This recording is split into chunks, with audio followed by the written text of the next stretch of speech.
Hello there, welcome back to my channel, Snips by Kelly. I'm Kelly, and tonight I have a two-page layout for you that features love notes, and it focuses on converting card patterns into wonderful scrapbooking layouts. Now, this is part 4 of 5 in the love notes series. The previous layout focused on putting aside preconceived notions about paper lines, and we created a more masculine theme with a more feminine line using our grandson Waylon James. The previous project focused on problem colors or clashy colors and quite a few different techniques that you can use to make those colors mesh and work. The first project in the Love Note series focused on texture and quite a few ways to add texture to your layout, including scoring and inking to create your own backgrounds and some tearing and tag techniques. Tonight I have some photos. This is our oldest son and his family, our oldest son Colt, our youngest son Zachary, and then I have some of our middle daughter and her family, and we're at the ranch, and we're in front of one of the old trucks that's out back at the ranch, and I thought we could just pop out back and take some colors around, or take some photos around the old truck.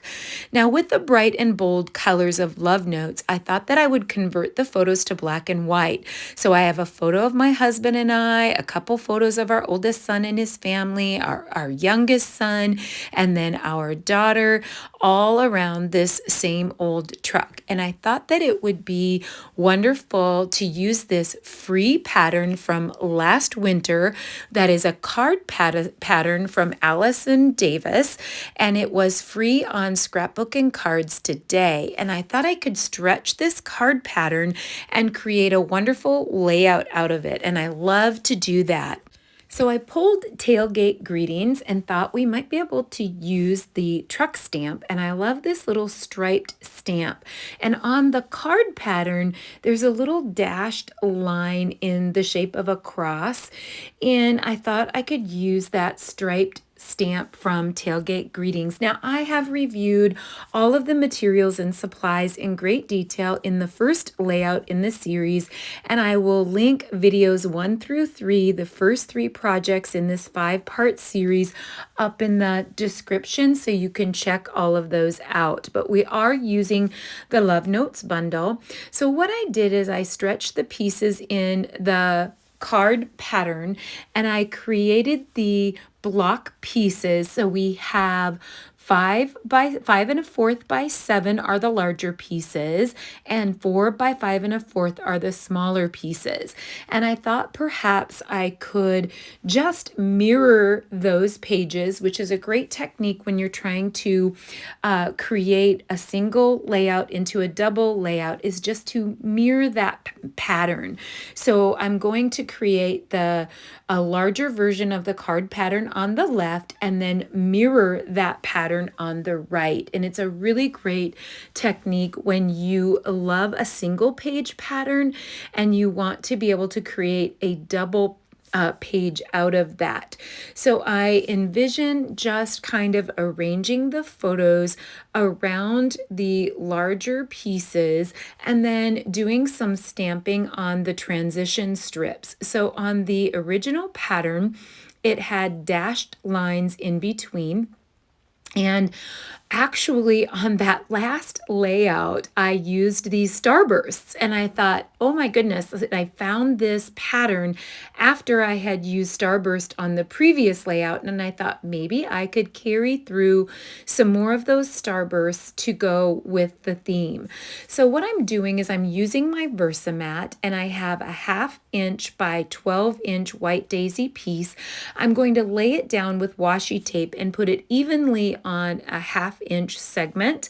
I'm going to lay my T ruler, which is a really long ruler, on the 1/4 inch mark and draw a light pencil line all the way down that strip. Now, the reason I'm doing this is I don't trust myself to stamp straight. So most people could probably just go ahead and stamp freehand, but I like to sometimes make a little line for myself. So when you're lining up your stamp on the block, block, there is an embedded line in the block that helps you line up your stamp.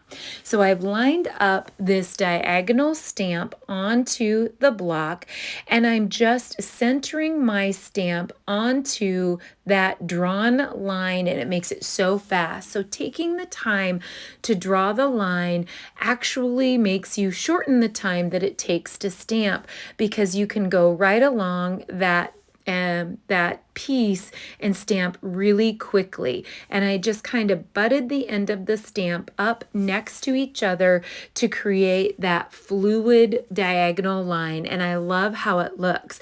And I've just centered that. I'm going to center that on the 6-inch mark so that that center of that 1/2-inch piece is right on the 6-inch mark. And so it's going to be 1/4 of an inch before the 6 and 1/4 of an inch after the 6 is going to cover the whole piece. Now I start to do the same thing with the second strip, and I realize I need it to go to the 7.5-inch mark and be centered on the 7.5-inch mark because of the size of my pieces. And then that's going to make it work perfectly. So I actually created 4 of those 1/2-inch by 12-inch white daisy pieces by stamping using that diagonal from the truck stamp. And now my pieces are going to fit perfectly in, and I can put those flush up against those strips, or I can leave a little space if I want to. So now I'm just playing around a little bit to see if I can get some color balance, and if I want to rearrange these pieces a little bit, and which patterns I would like to have in what location.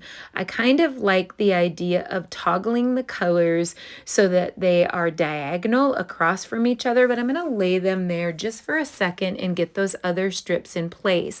Now keep in mind, you could actually rotate this in any direction. We're just duplicating that card pattern.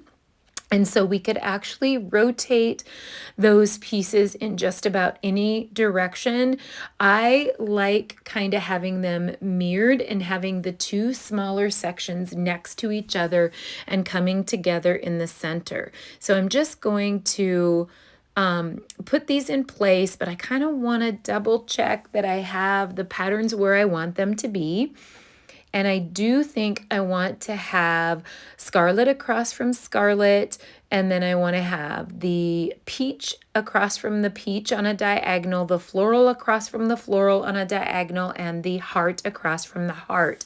And it really feels balanced and pleasing to my eye that those patterns are across. They look random, but they actually are balanced. I also wanted to show that you could flip those patterns over on the other side. You could pull in some stripe and some other pattern, and I just preferred to use the red. It's a lot of red, which is why I wanted to make the photos black and white. And making your photos black and white is a great way to help achieve, when you have a really busy, bold pattern in the background. I also wanted to bring out our Make It From the Heart Volume 6 and jump to some of the card patterns and just show you really these card patterns would work perfectly for the base of a layout.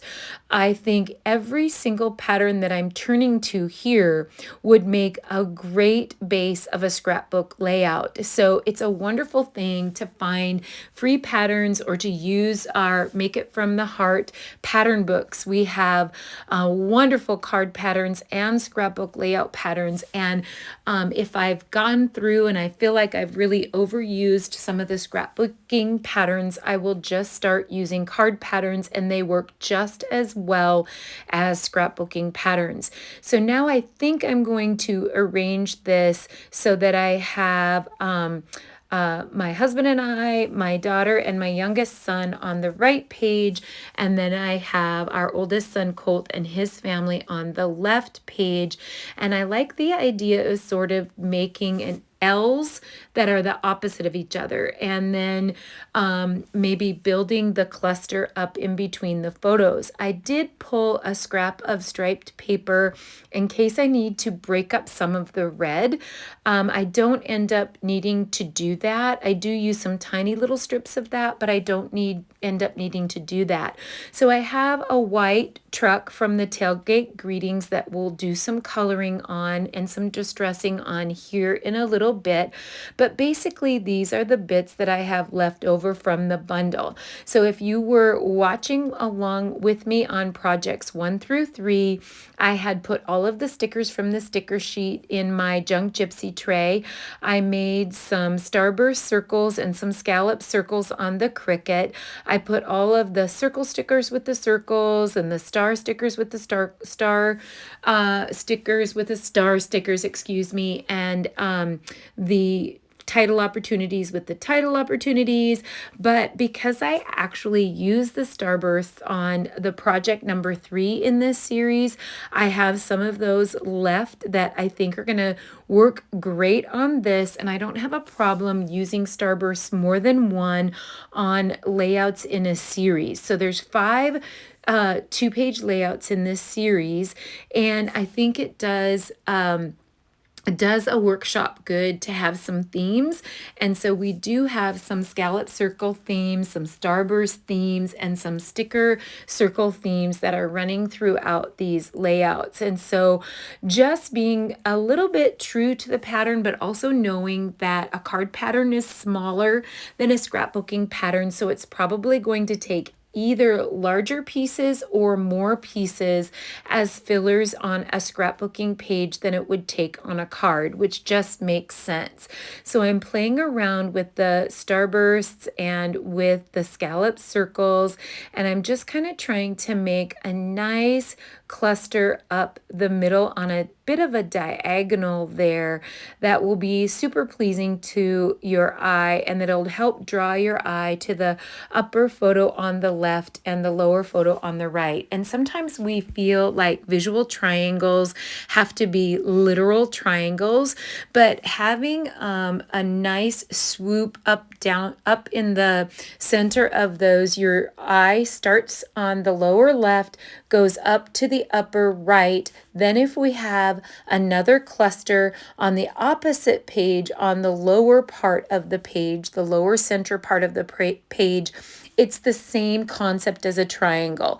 Even though the triangle isn't broken apart with 3 points, it still draws your eye from the lower left to the upper right and back down to the lower left and across those photos. So I liked the idea of sort of repeating the cluster, but not quite as long or as large, and somehow incorporating that truck in there. And then I realized that I have a lot of little button stickers, and I thought that those button stickers might be a great finishing touch to the inside of the starbursts, along with some other stickers. Now, there aren't a lot of title opportunities left. There's one title that says XOXO, and then I believe there's a longer strip that doesn't actually have words on it. And then there's another title that says flowers. And then so I'm not really feeling the XOXO, and I'm not really feeling the flowers. So I think I'm going to be a-okay with small sticker titles. I do have this one circle that says love notes, and I'd like to actually use that with a little notepad or a little piece of note paper, or kind of by some journaling or something of that nature. So I don't want to use that as the title, but I like the little love sticker. There's actually 2 of those. So maybe I could use like one on the left and one on the right, or maybe I'll use, just use them in random spots. But that's, to me, it suffices as a title. I don't mind tiny titles. I don't always need to have super long titles. Now, in the inspiration card pattern it had a long sentiment that came out from the starbursts. And so I'm kind of trying to maybe substitute that long sentiment with the long rectangle. And I tried a couple times and I just don't quite get it to work. But here's what we have left in this for pattern paper after creating this fourth layout here. We have 5 layouts, so we have 1 layout to go. So I'd really like to be able to have some pattern paper left for that last layout. But I was kind of checking to see what we had left for bits. We have some puff hearts left. I've shown you a lot of the stickers that we have left in the Junk Gypsy tray. I think we could eke off just a little bit of this striped pattern, about 1/4 of an inch, and just make some little strips to incorporate another pattern and to offset. Just as some little filler, we can use some little paper strips and top those paper strips with either stickers or buttons or maybe some of the puffed hearts, just to add some interesting elements and sort of do some filling in some other spaces besides just the large clusters. So I'm just playing around with a little 1/4 of an inch strip of the striped pattern and a heart sticker, and I do kind of like it resting up there up above Colt and his family. That's a lot of red space up there. And the solid color is a little more obvious of, the blank space of the solid color is a little more obvious than the patterns. And so I think I will let that rest there to help decorate the plain paper there.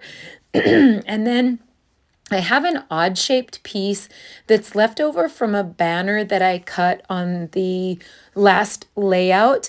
And I like saving all the odd pieces because I can fold that in. We talked about creating dovetailed banners by bending them on the grain of the paper and then snipping the ends. So creating that banner up in the upper right and then adding a puff sticker to it. And that sort of ties in that stripe. So now we have it in a couple different places in the layout. So there's a little bit of color balance. I sure wouldn't have minded if they were opposite of each other in a diagonal, but I'm going to go with them opposite each other in a more symmetrical way on the left and the right. So I am going to do some journaling. So I've written my journaling on some of our journaling strip stickers. And I'll probably add that journaling either to the more blank spot on the pink or the peach dot or on the red around the truck. Now I've pulled out some Triblend markers and I'm just experimenting with the colors on scrap paper, and I have the dark red blend. I've pulled ice gray shades and ice gray blend, and I've also pulled the pale pink, and I will be using our blender as well, the blender marker, to do a little bit of distressing and fading of the truck because it's an old truck in the photos. And so I'm going to try to do a little bit of shading in here, and I'll be the first to admit that I'm not the greatest with tri-blends. I typically with tri-blends will use a darker, I will go over an image with a lighter shade, come back in with a darker shade to do some accents, and then I'll go back over it again with a lighter shade to do the blending. And so I'm experimenting a little bit here on camera because I don't exactly know what I'm going to do. On parts of it, I put a pale pink base, and, and then I come in with the darkest red, and I keep accidentally using the lighter side, and I don't think it matches the scarlet as well. So I keep switching back to the darker red. I've sped this up a lot because it takes up an awful lot of time on the video. But basically what I'm going to do is I'm going to go in with the darker color, come back in. So actually start with the lighter color, the lighter pink, pale pink, then come in with the darker red, then come back in with the pale pink. And when I'm all done with the whole image, I will do some little bits in the ice gray. I've done the tires in the ice gray shades, the medium ice gray shades. And I didn't want it to be black, but I wanted it to be dark. And so by using those ice gray shades, the medium, I felt like that was just right. And then I'm still using the pale pink and the dark side of the dark red blend. And I'm going to get all of those main pieces of the truck colored with that, and it's distressing it a little bit. You can see when I come back in with the pale pink, it makes it look a little more tattered, a little bit more like the vintage truck in the photos. And then I'll come back in and I'll do the bumper and the mirror and the rear view mirror with the ice gray. If you're not familiar with farming and ranching, we have lots of old equipment around the farm and the ranch, lots of old trucks that eventually just sort of make their home there. We do have kind of what we call the vehicle graveyard, but this truck actually holds things, and my husband puts things in it, and it's just sitting kind of out in the open. I do think it does run. It does start and it does run. It probably takes a few tricks to be able to get it to run. I'm not sure. I'll have to look up for my journaling the year. But it's a great, it seems like people are always looking for old trucks to take photos. And I'm like, oh my goodness, we have a ranch full of them. And so one day we just all went out behind the barn, and you can kind of see an overhead feed bin, and you can see some of the tractors in the background. And I thought it was kind of fun to take photos, and I've scrapbooked some of the photos from that day that we did, like in the tree grove, and we took some photos in the wheat, and we took some photos in the corn, and we actually decorated a couple trees in the tree grove with some Christmas ornaments. And we, even though it was summertime, we actually took our Christmas photos for that year. So I've done quite a few out of this theme, but I've never done the truck series. And I thought with this tailgate greetings would be perfect. And I thought it would be wonderful for love notes. I'm really trying to show in the love notes series how you can use a variety and that it doesn't need to be Valentine's. And I spoke before in a couple other videos in the series how I don't have a lot of lovey-dovey Valentine photos. I may have a dinner, we may go out to dinner, or we may have a special evening, but I don't have an entire workshop of 10 pages worth of Valentines. So I always like to find other things that work great for the Valentine series. So in the first layout, I did a girl weekend, and then in the second layout, I did a birthday party of my granddaughters. And in the third layout, I did our grandson, Waylon James, playing. And now in this layout in this series, it's family photos. And I have one more layout to complete the series. And like I've said before, if you need a little additional help or support, I will have a cheat sheet with measurements and all that that will be available as an option at the end of the series if you would like to create all 5 layouts in the series and know how to cut your paper.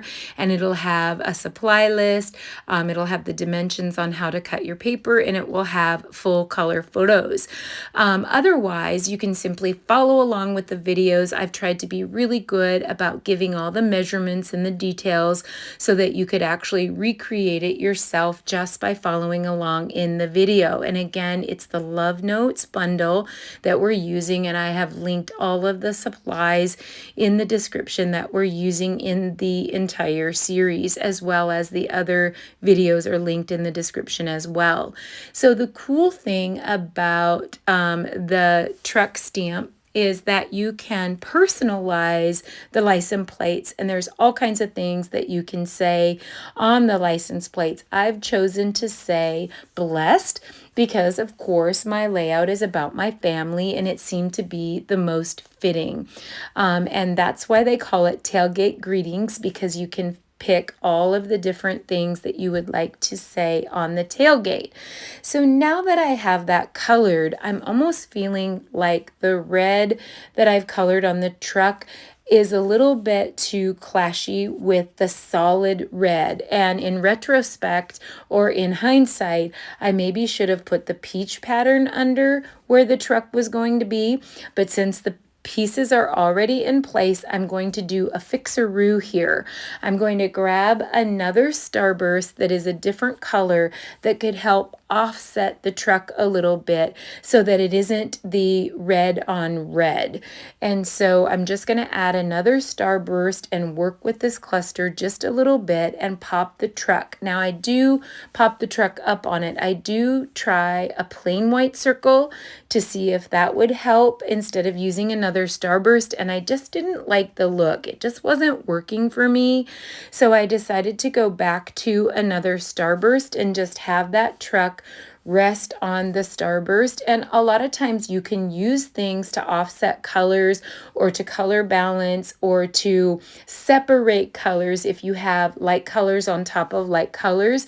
So you can use tag stickers, you can use round stickers, rectangle stickers, you can use Cricut cuts, you can use punches, you can use thin cuts, and just create pieces. It doesn't need to necessarily be a specific shape. You could use any shape, and it's just a background shape that's going to give you some shading behind an object. And so don't stress too much about what the shape should be. All kinds of shapes work for offsetting other pieces. So now I have that full red square, and I think it's going to be great to add some white to that on the journaling strips. So what I'm doing is I'm just snipping apart my journaling strip stickers. I love these journal strip stickers, and they allow me to create a journal box with all different lengths of words. So I can actually write all of my journaling out in longhand or in paragraph form, but I can snip the words apart where they need to be so that they fit around shapes. And I love doing that. I love journaling in lots of different ways. I journal on stickers, I journal on tags, I journal on labels, I journal on regular paper strips, I journal on vellum. I do lots of things, but I really think that the white journal strip stickers work great here because it pulls in some color on the plain red cardstock, and then it also helps balance out the color in the truck as well. And I think that's going to work great. So I just kind of wanted to do this on camera so you could see how I snip apart those journal bits and make those work great as a filler. And I'm getting happier. I am loving the two clusters now. I love having that starburst under the truck a lot better, and just having a more rounded cluster over on the right and then a more diagonal cluster on the left. And it still creates that visual triangle like we had talked about earlier in the video. And then I definitely do want to add some heart puff stickers. So some of the starbursts have round buttons, some of them have some word stickers, and I do end up filling in the remaining ones with puff heart stickers, and then I'm adding some of the white stickers in different spots, and then I'll add some little heart puff stickers to that as well. Not too many. I don't need much with this layout. I think the beautiful starbursts say it all. Like, it's just enough to tie in all of the family photos, and I'm so happy I decided to use black and white. Don't be afraid to use black and white photos, especially if the colors in your photos don't jive. So the layout in this series where I had the clashy color, I totally could have used black and white photos for those as as well, but I absolutely loved, because it was a spa day for my granddaughters and her friend, their friend. It was their friend's birthday, and that was what was fun about it, was the bright colored robes and the bright colored hair things that they had. So I didn't want to make those black and white, but I often will make photos black and white or even sepia to make them work with a color palette. And so I'm getting happy. I have loved creating this layout and converting a card pattern into a wonderful scrapbooking page. I will link Allison's free card pattern from Scrapbook and Cards Today in the description as well, and you can check that out. If you've enjoyed tonight's video, please hit subscribe, the notifications bell, so you don't miss the last video in this series or any other videos, and I'd sure appreciate your comments and your subscriptions more than you know. It keeps me going on YouTube. I hope you enjoyed this process video. Happy scrapping, everyone. Talk to you soon. Bye-bye.